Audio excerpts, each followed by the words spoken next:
नमस्कार दोस्तों। Ocean network में आपका स्वागत है। क्या वजह है कि दुनिया की जो महाशक्तियां हैं वो एकाएक सक्रिय हो गई हैं। सूचना मिल रही है कि अमेरिका के राष्ट्रपति जो बाइडेन बुधवार को इजराइल पहुंच रहे हैं। रूस के राष्ट्रपति व्लादिमीर पुतिन ने इजराइल के प्रधानमंत्री बेंजामिन नेतान्याहू से फोन पर बातचीत की है। उधर जर्मनी के जो चांसलर हैं ओलाफ शूल्ज, वो मंगलवार को इजराइल पहुंच रहे हैं। यानी तीन अलग अलग देशों के जो राष्ट्र प्रमुख हैं वो इजराइल के प्रधानमंत्री से या तो मिल रहे हैं या उनसे संपर्क स्थापित कर रहे हैं। अभी 10 दिन हुए हैं। 7 अक्टूबर को गाजा पट्टी से फलस्तीन से संरक्षण पाए हुए, एक तरीके से मैं तो यही कहूंगा, आतंकवादियों ने, हमास के आतंकवादियों ने जिस तरीके से 100 अलग अलग स्थानों पर एक साथ इजराइल पर अटैक किया था, जिसमें 900 से ज्यादा लोग मारे गए थे, बहुत बड़े पैमाने पर जान और माल की क्षति हुई थी, और वो करीब 200 के आसपास स्त्रियों को, बच्चों को, बुजुर्गों को, नौजवानों को बंधक बना करके ले गए थे।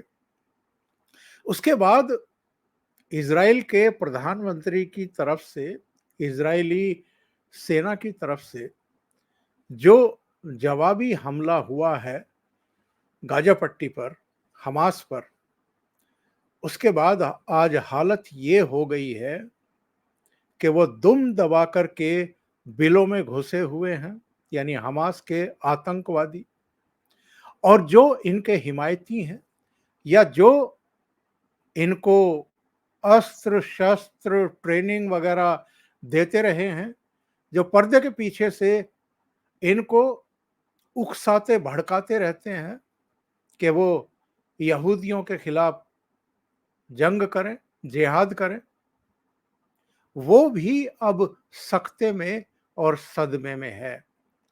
हालांकि ये मानने वालों का अभी प्रतिशत अधिक है कि ईरान हो, लेबनान या हिजबुल्ला या इस तरह की दूसरी ताकतें, वो सब अभी भी हमास के आतंकवादियों को न केवल प्रेरित कर रहे हैं, बल्कि उनमें फिर से हवा भरने की कोशिश कर रहे हैं। लेकिन कुछ घटनाएं हुई हैं।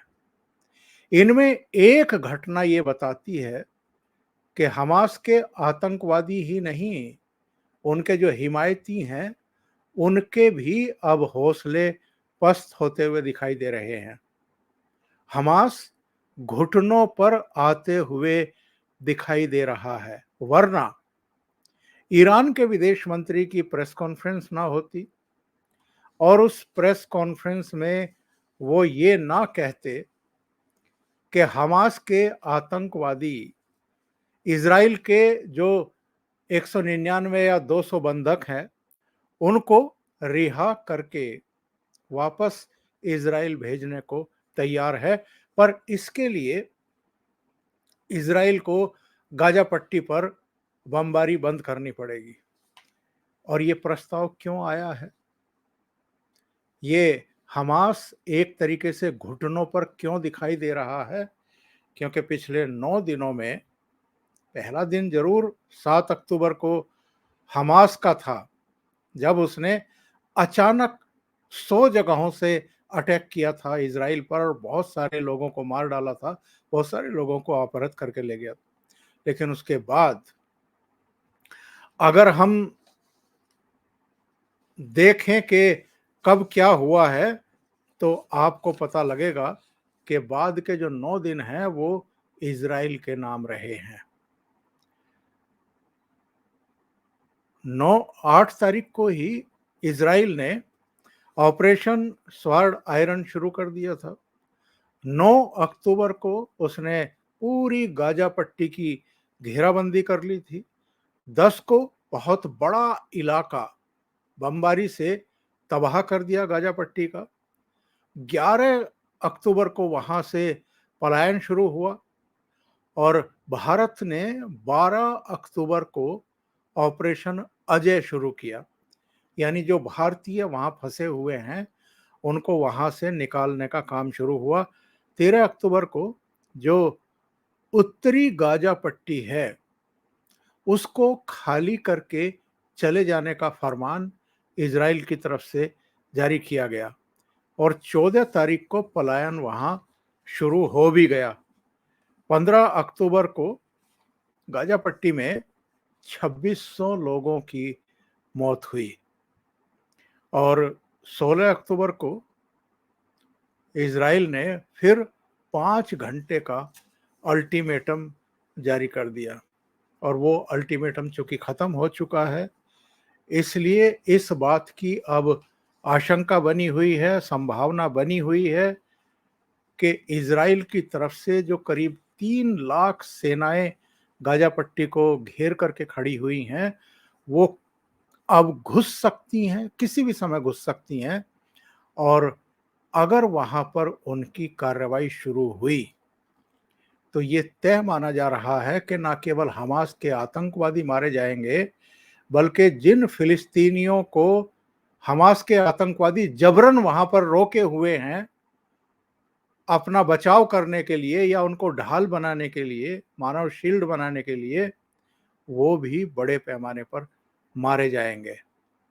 तो बाइडन का जो बयान आया है इस बीच में, जो उन्होंने कहा कि ठीक है हमास पर, गाजा पट्टी पर जो कार्रवाई इजराइल की तरफ से हो रही है हम उसका समर्थन करते हैं, उसके साथ हैं क्योंकि उसका हक बनता है, लेकिन गाजा पट्टी पर वो कब्जा करने की कोशिश ना करे।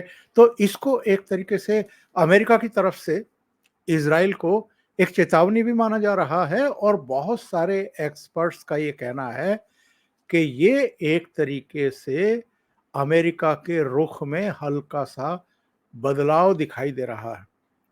और ये बदलाव क्यों दिखाई दे रहा है? क्योंकि खाड़ी के कुछ देशों की तरफ से एक इंटरनल प्रेशर अमेरिका के ऊपर भी है और पिछले कुछ दिनों से आपने देखा होगा इजराइल के आसपास के देशों की यात्रा करते हुए अमेरिका के जो विदेश मंत्री हैं ब्लिंकन, वो दिखाई दिए और अलग-अलग राष्ट्र प्रमुखों से जाकर के वो एक संतुलन साधने की कोशिश कर रहे हैं क्योंकि इधर ईरान ही नहीं कई देशों ने अमेरिका पर आरोप लगाने शुरू कर दिए थे।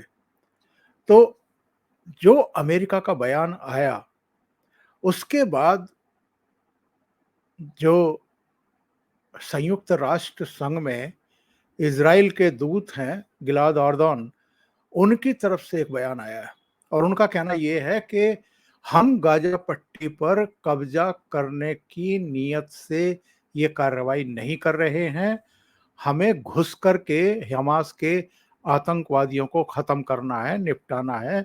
हम एक बड़ा मैसेज देने की कोशिश कर रहे हैं। अब चूंकि कन्फ्यूजन तो क्रिएट हुआ जो बाइडन के बयान की वजह से और चेतावनी देने की वजह से कि इजराइल गाजा पट्टी पर कब्जे के बारे में ना सोचे, ये उसकी बड़ी भारी भूल होगी। तो उसके बाद अमेरिका के विदेश मंत्री ब्लिंकन का भी एक बयान आया है कि हम इजराइल के साथ थे, हैं और आगे भी रहेंगे। तो 3 लाख से ज्यादा इस समय गाजा पट्टी को घेरे हुए हैं इजराइल के सैनिक और ये चेतावनी इजराइल की तरफ से जारी की गई है कि जो 10 लाख फलस्तीनी वहां पर हैं वो गाजा पट्टी छोड़ करके सुरक्षित जगहों पर चले जाएं, नहीं तो उनको भी बड़ा खामियाजा भुगतना पड़ेगा। और ईरान जो है वो अभी भी अपनी हरकतों से बाज नहीं आ रहा है, इजराइल को धमकी दे रहा है कि अगर उसने गाजा पट्टी में मतलब सेनाओं को उतार दिया, घुसा दिया, तो फिर ये जो युद्ध है ये पेचीदा होगा और ये एक तरीके से पूरे रीजन में फैल जाएगा।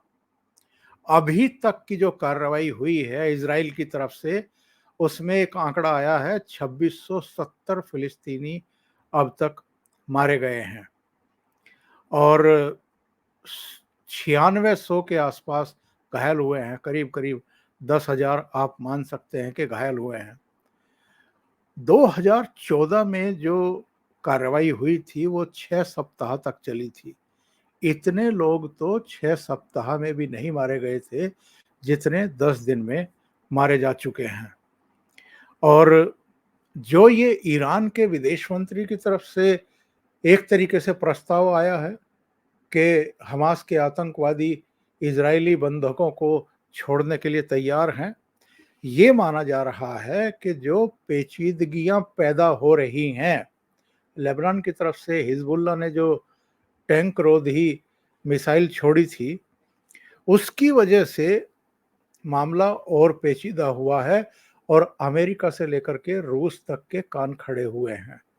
ईरान को भी लग रहा है कि ये चीजें अगर बढ़ गई तो चूंकि 2 युद्धपोत अमेरिका इस रीजन में उतार चुका है समुद्र में, तो ये माना जा रहा है कि ईरान भी अब अमेरिका की जद में होगा और अगर ये क्षेत्रीय रूप स्वरूप अख्तियार करता है युद्ध, तो उसके बाद अमेरिका के पास कोई चारा नहीं बचेगा कि वो भी इस युद्ध में कूद पड़े।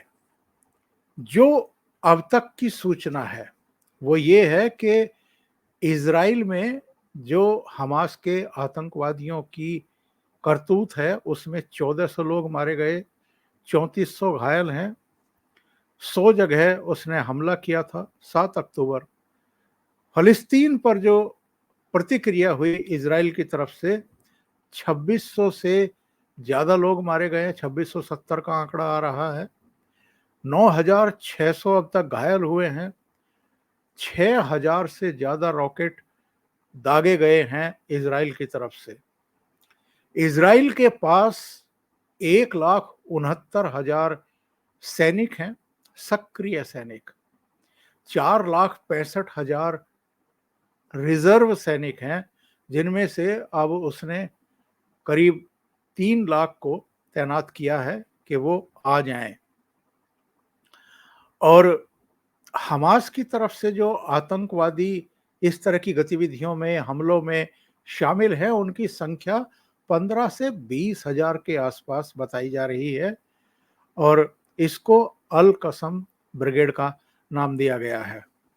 तो ये अभी तक वहाँ सूरत हाल है, लेकिन जिस तरीके से अमेरिका के राष्ट्रपति सक्रिय हुए हैं, रूस के राष्ट्रपति व्लादिमीर पुतिन ने नेतान्याहू से फोन पर बातचीत की है और इस संकट को खत्म करने का आग्रह किया है, जिस तरीके से ईरान के विदेश मंत्री का प्रस्ताव आया है कि हमास के आतंकवादी बंधकों को छोड़ने के लिए तैयार हैं, बशर्ते इजराइल गाजा पट्टी पर बम बरसाना बंद कर दे।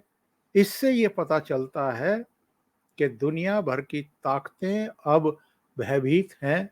इजराइल जिस तरीके से हमास के आतंकवादियों को नेस्तनाबूद करने के लिए लगातार पिछले 9-10 दिन से बमबारी कर रहा है, तो हम तो यही कहेंगे कि गाजा पट्टी में जो करीब करीब 23 लाख के आसपास लोग रहते हैं, इनकी जान अगर आज खतरे में है, वहां अगर भोजन, पानी की, ईंधन की और अस्पतालों में जो हालत है उसके लिए की जो आज सिचुएशन क्रिएट हुई है, उसके लिए कोई और जिम्मेदार नहीं है।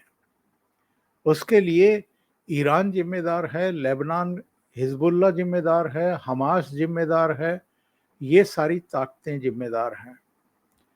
और इस बार संयुक्त राष्ट्र के महासचिव गुतरेस भले ही ये कह रहे हों कि बिना शर्त तुरंत हमास बंधकों को रिहा करे जो इजराइल से उसने अपहृत किए थे, लेकिन ऐसा लगता है कि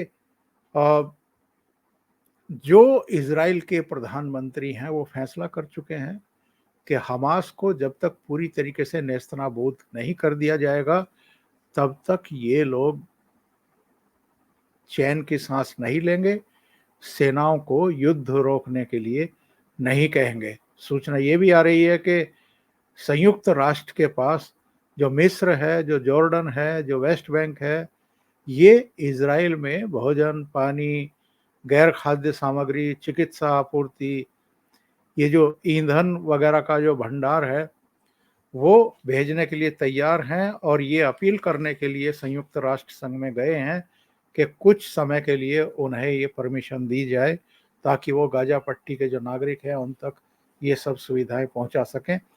लेकिन इज़राइल अभी युद्ध विराम के लिए भी कतई तैयार नहीं है।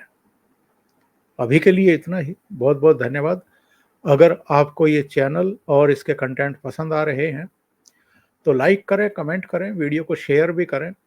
अभी तक अगर आपने ये चैनल सब्सक्राइब नहीं किया है तो सब्सक्राइब कर लें और साथ में लगे बेल आइकॉन को दबाना ना भूलें ताकि आगे आने वाले वीडियो और उनके नोटिफिकेशन आप तक पहुंचते रहें।